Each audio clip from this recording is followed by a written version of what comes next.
इंदिरा जी अभी अभी अपने पति नितिन जी के लिए कॉफी बना कर किचन से निकली ही थीं कि सामने से आरती को आता देखकर उनका पारा चढ़ गया।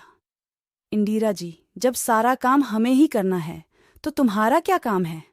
यहाँ तुम्हें पता नहीं है कि हमें सुबह उठते ही कॉफी पीने की आदत है? आरती, मां जी मैं आ ही रही थी, लेकिन रवि को जल्दी ऑफिस जाना था, उनके कपड़े प्रेस करने में टाइम लग गया। इंदिरा जी, बस हर बात में बहाना पहले ही तैयार रहता है। आरती को शादी करके आए अभी केवल 4 महीने ही हुए थे। यहां आकर उसे ऐसा लगने लगा था जैसे किसी जेल में आ गई है। उसे कहीं जाना हो तो परमिशन लेनी पड़ती थी। कोई गलती हो जाए तो पनिशमेंट मिलता था। सास ससुर और पति तीनों ही एक सुर में उसका विरोध करते थे। कभी कभी तो मन करता कि यहां से भागकर अपने पापा के घर चली जाए, लेकिन पापा हार्ट पेशेंट हैं। यह सब उन्हें पता लग गया तो न जाने क्या अनर्थ हो जाएगा। यही सोचकर सब बर्दाश्त करती रहती थी। आरती ने जल्दी जल्दी सबके लिए नाश्ता बनाया, उसके बाद रवि को टिफिन पैक करके दे रही थी। तभी रवि ने आवाज दी, रवि, आरती क्या कर रही हूं? इतना टाइम नहीं है मेरे पास। कार चला के नहीं जाना है? मेट्रो में कितना समय लगता है तुम्हें पता है? जरा सा लेट पहुंचो तो ऑफिस में सुनना पड़ता है। रवि की एक एक बात इस बात की ओर इशारा था कि उसके पिता ने कार नहीं दी थी, लेकिन वह अब सब सुन लेती है।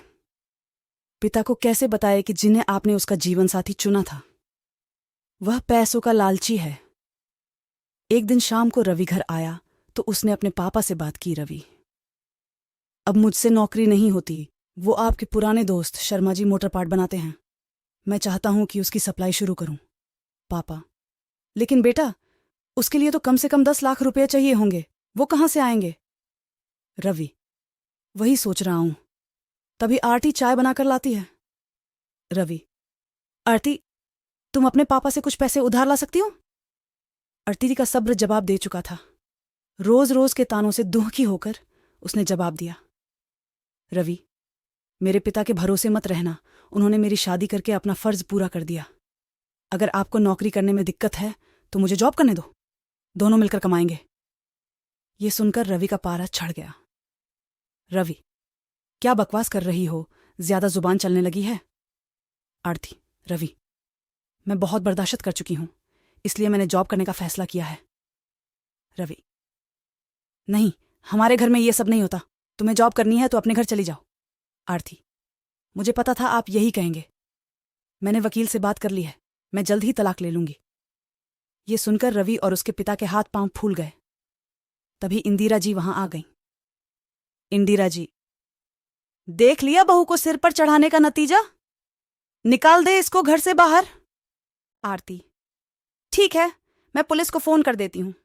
आप मेरा सारा सामान और दहेज वापस कर दीजिए, साथ ही हर महीने अपने पति की कमाई का आधा हिस्सा मैं कोर्ट से ले लूंगी। इस मकान में भी मेरा हिस्सा है, आधा मकान मेरे नाम कर दीजिए। इंदिरा जी, सुनो, ये क्या कह रही है? नितिन जी, बेटी ऐसी बातें क्यों कर रही है? आज के बाद हम तुझसे कभी कुछ नहीं कहेंगे, तू अपने कमरे में जा। आरती, नहीं पापा जी, बहुत बर्दाश्त कर चुकी मैं, अब मुझसे ये दिन भर के ताने बर्दाश्त नहीं होते। आप लोग इतने लालची होंगे ये मैंने कभी सपने में भी नहीं सोचा था। इंदिरा जी, इसके बाप को फोन करके बुलाइए, इसके मुंह लगने से अच्छा है उनसे डायरेक्ट बात करते हैं। आरती, मांझी, मेरे पिता हार्ट पेशेंट हैं, अगर इस बात को सुनकर उन्हें कुछ हो गया तो इसके जिम्मेदार आप लोग होंगे। रवि, ये तुम्हें क्या हो गया? आज से पहले तो तुमने कभी ऐसी बात नहीं की। आरती, मैं आज तक आपके और मम्मी पापा जी के हर ताने को बर्दाश्त करती रही। 20 लाख रुपए मेरे पापा ने शादी में खर्च किए, फिर भी आपको कार चाहिए, बिजनेस करने के लिए पैसा चाहिए। आरती ने उसी समय अपना सामान पैक किया और घर छोड़ दिया। जाने से पहले उसने अपने सास ससुर और पति तीनों को कहा, आरती, अगर मेरे पापा को आपने कुछ बताया तो मैं आपको अरेस्ट करा दूंगी। तलाक का नोटिस आपको मिल जाएगा, चुपचाप साइन कर देना। आरती वहां से निकलकर अपनी एक सहेली के फ्लैट में पहुंच गई। एक दिन पहले उसी ने उसे हक के साथ अपना आत्मसम्मान बचाने के लिए समझाया था। आरती, कजल, मैं आ तो गई हूं, लेकिन अब आगे क्या होगा? कजल, चिंता मत कर, मैंने बात कर ली है। मेरे ऑफिस में जगह खाली है। कल से तू जॉब करेगी और मेरे साथ रहेगी। 1 महीने तक जॉब करने के बाद लता एक दिन अपने घर जाती है और पिताजी को सारी बात बताती है। उसकी बात सुनकर उसके पिता कहते हैं, पिता, बेटा मुझे तूने क्यों नहीं बताया? आरती, पापा आपने मेरे लिए बहुत कुछ किया है, अब मैं आपको परेशान करना नहीं चाहती थी। पिता, बेटी मैं इतना कमजोर नहीं हूं, तू चिंता मत कर, घर आ जा। आरती, नहीं पापा, मुझे कुछ समय दीजिए, अपने पैरों पर खड़ा होने दीजिए, अपनी एक पहचान बनाने दीजिए। कुछ ही महीने केस चलने के बाद रवि और आरती का तलाक हो गया। रवि को पूरा दहेज और 30 लाख रुपए देने पड़े, साथ ही हर महीने अपनी सैलरी का एक हिस्सा वह कोर्ट में जमा करवाता था।